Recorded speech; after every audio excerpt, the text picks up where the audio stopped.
Este día, 17 de noviembre del 2017, estoy grabando el audio número 3, tratando de aclarar interpretaciones erróneas sobre la ideología con que nace la guerrilla salvadoreña.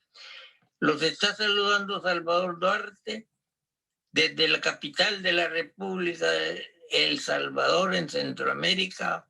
Saludos para el mundo. Extraemos de la historia escrita por quienes fundaron la lucha armada en nuestro país y qué elementos extraños a ese hecho tratan de tergiversar.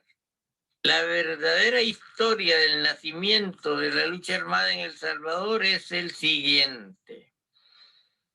A partir del 1 de abril de 1970, nacen las Fuerzas Populares de Liberación Farabundo Martí, FPL, por un grupo de valientes revolucionarios encabezados por el compañero Salvador Cayetano Carpio, comandante marcial, genuino representante del proletariado salvadoreño.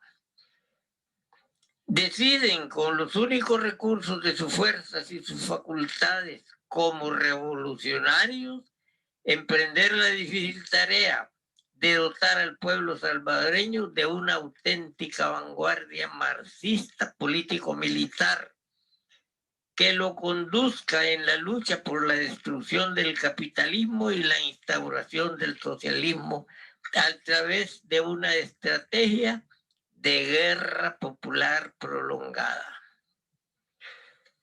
Esta declaración es más que contundente para comprender cómo y por qué surge la lucha armada revolucionaria en El Salvador y no es derechista como sí lo fueron los posteriores grupos burgueses surgidos del aventurerismo estudiantil, pseudo marxistas.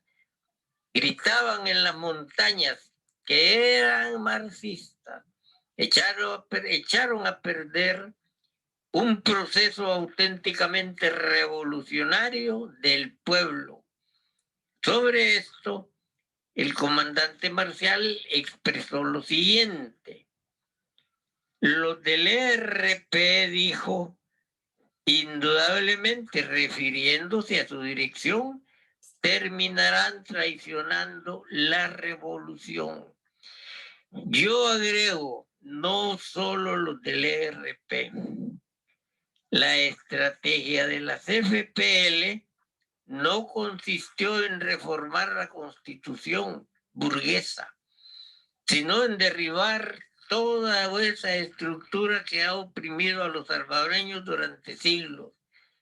Ahora son los revolucionarios último modelo en el gobierno quienes reforman leyes a su conveniencia y concertan con quienes asesinan de diferentes formas a los salvadoreños. Por supuesto, salvándose de ser asesinados la burocracia en el poder, diputados principalmente. A una organización pandillera, el Partido de los Ricos Arena, según información, le da $150,000 y del partido FMLN, de derecha también, que llegó al poder con dinero de la masonería, 3 millones recibieron. La pandilla recibe $250,000. ¿A cambio de qué? Indudablemente a cambio de votos para seguir gobernando contra el pueblo. Pero los hospitales siguen sin medicina y las escuelas en total abandono, principalmente en su calidad educativa. Por lo tanto, queda claro que la guerrilla fue fundada y dirigida por 8 revolucionarios, pero al infiltrarse la CIA, las maniobras guerrilleras eran controladas indirectamente por esta.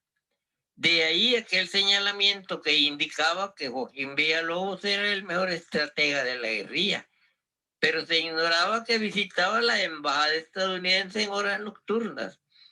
Detalles en el primer audio. Y de acuerdo al documento global 2000, convierten la guerra en una matanza indiscriminada programada para la despoblación, matanza que continúa aún y va en aumento. Para nuestro pueblo debe quedar clara la tesis de Marcial sobre el diálogo y negociación que posiblemente fueron una de las causas de su muerte. Al explicar cómo las FPL concebían la negociación, Marcial afirmaba: la negociación la concibe como un medio de lucha estratégico y auxiliar para permitir que nuestros combatientes puedan avanzar. Esa es la negociación. Y puede entrarse a una mesa de negociación, pero si se está bien claro de eso, en la defensa insobornable de los intereses del pueblo. Se puede pasar peleando allí en la mesa de negociación meses y años, mientras avanzan nuestros ejércitos, mientras le dan el golpe de gracia al enemigo, al genocida, y que aquella negociación se convierta precisamente en el triunfo. En firmar la rendición del enemigo o condiciones de negociación que realmente sean ventajosas y favorables a los intereses de nuestro pueblo. Entonces, por eso se dice auxiliar. No podemos caer en la esperanza de que esta es una guerra fácil. No podemos terminar a voluntad con unas cuantas acciones fuertes en lo militar o con una pronta negociación a cuyo servicio tendríamos que poner nuestras acciones militares. Tenemos que compenetrarnos, llegar a la firme convicción de que nuestra guerra de liberación es todavía en esta fase una guerra larga que está entrando en una nueva fase, tanto por las fuerzas revolucionarias como por parte del imperialismo. El doctor Carlos M. Lobato afirma sobre los acuerdos de paz lo siguiente: los acuerdos de Chapultepec son un error histórico que han puesto en grave peligro presente y futuro del país. Para la sociedad civil de hoy día, la revolución no es exigencia de utopía, sino de supervivencia. Y agrega: si la firma de los acuerdos de Chapultepec es un gravísimo error, no es tampoco una casualidad que ello haya llegado a ocurrir. Son la lógica consecuencia de un proceso político que desde hacía años se movía siguiendo el plan de una perspectiva equivocada. Hay que poner en claro enseguida que una política de compromiso era necesaria ayer y ahora. Sin embargo, la cuestión está en definir con claridad con quién, bajo qué condiciones y en la perspectiva de qué horizonte ella es necesaria y factible. Demostraremos que todos los presupuestos necesarios de un compromiso han faltado en los acuerdos de Chapultepec. E intentaremos entender el misterio del por qué el FMLN los firmó a pesar de su empeño revolucionario. Así se expresa el doctor Carlos M. Lobato en su libro La sociedad civil en el proceso de transformación social. La cuestión es que desde los inicios, sigue diciendo el doctor, en los años 1980, 1983, cuando comienza a formularse y actuarse una política de compromiso, gran parte de la izquierda no tenía claro, ni nunca tuvo claro, cuál era el sentido fundamental de una llamada solución política del conflicto salvadoreño. Acá el doctor Lobato pareciera está hablando de la guerrilla derechizada bajo la dirección del Partido Comunista y la CIA. Es decir, los traidores no necesitaban tener claro nada. pues solo recibían órdenes de la CIA y de cierto sector del Partido Comunista Salvadoreño, aliado con la CIA, por supuesto, según Denis Thatcher, mencionado en el primer audio. Yendo más atrás, eso significa que nunca se tuvo claro en qué consistía el carácter del proceso político y revolucionario de El Salvador.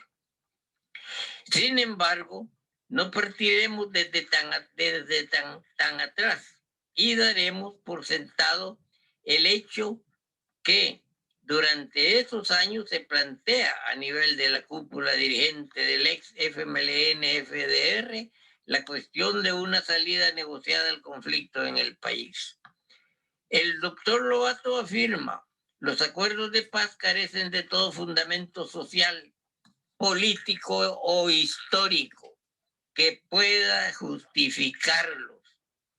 En 1992, caído el muro de Berlín, el ex FMLN-FDR no necesita negociar.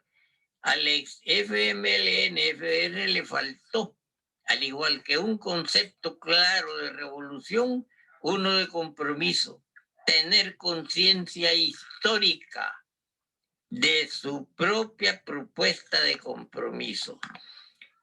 Por su parte, Marcial consideraba que la ofensiva del 10 de enero de 1981 había significado la entrada de la Guerra Popular de Liberación en la fase de las ofensivas militares por la toma del poder. Se trataba de toda una fase en la cual se irían minando y desgastando al ejército enemigo del pueblo para poder pasar a la fase de la toma del poder. Marcial menciona en su testamento político la existencia de presiones sobre el movimiento revolucionario salvadoreño para que negociara su participación en unas elecciones eventuales.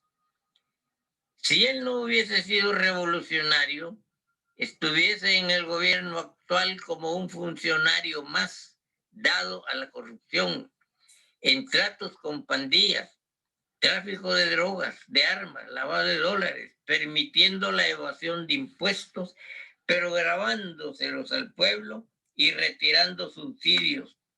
Endeudan el país sin mejorar la parte social. El pueblo ya demostró su repudio a las dos derechas que gobiernan el país. Les habló desde El Salvador, Centroamérica, Salvador Duarte. En la próxima grabación hablaré sobre El Salvador posterior a los acuerdos de paz, sometido al desmantelamiento de la nación. Gracias.